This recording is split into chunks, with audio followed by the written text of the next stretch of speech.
মাননীয় মুখ্যমন্ত্রী, এবার আপনি কি বলবেন? আমরা গত কয়েকদিন ধরেই বলে আসছি যে আপনি আপনার ঘরে খুঁজুন, আপনি আপনার দলে খুঁজুন। খুনিরা আপনার দলে আছে। তৃণমূলের নেতা তৃণমূলের দ্বারা সুরক্ষিত নয়, এমন বিষবৃক্ষ রোপণ হয়েছে পশ্চিমবাংলায় তৃণমূলের রাজত্বে। অপরাধীরা কার্যত দখল নিয়েছে এই সরকারের। অপরাধীরা মনে করে এটা তাদের সরকার। পুলিশকে তারা ভ্রুক্ষেপই করে না। আপনার অধীনস্থ পুলিশ করা ভ্রুক্ষেপ করে না। আইন শৃঙ্খলার পরিস্থিতি কার্যত শেষ হয়ে গেছে। অপরাধীদের মরুদ্যান হয়েছে বাংলা।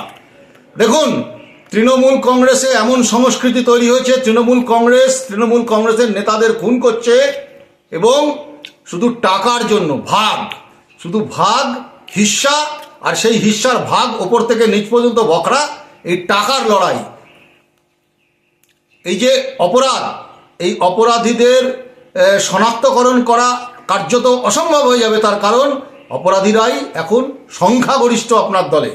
মাননীয় মুখ্যমন্ত্রী, আপনার কোনো জবাব আছে? উত্তর আপনার কাছে নেই।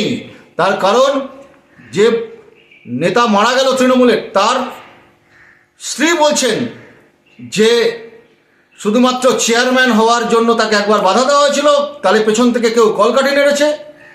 আমরা আগেই বলছিলাম যে অপরাধী আপনার দলের ভেতরেই আছে। তৃণমূলের নেতারা তৃণমূলের দ্বারা আক্রান্ত হচ্ছে, শুধু বিরোধীরা নয়, সারা বাংলায় আজকে অপরাধীদের স্বর্গরাজ্য মরুদ্যানে রূপান্তরিত হয়েছে। এটাই হচ্ছে এগিয়ে বাংলা, এটাই হচ্ছে আপনার নতুন বাংলার মডেল।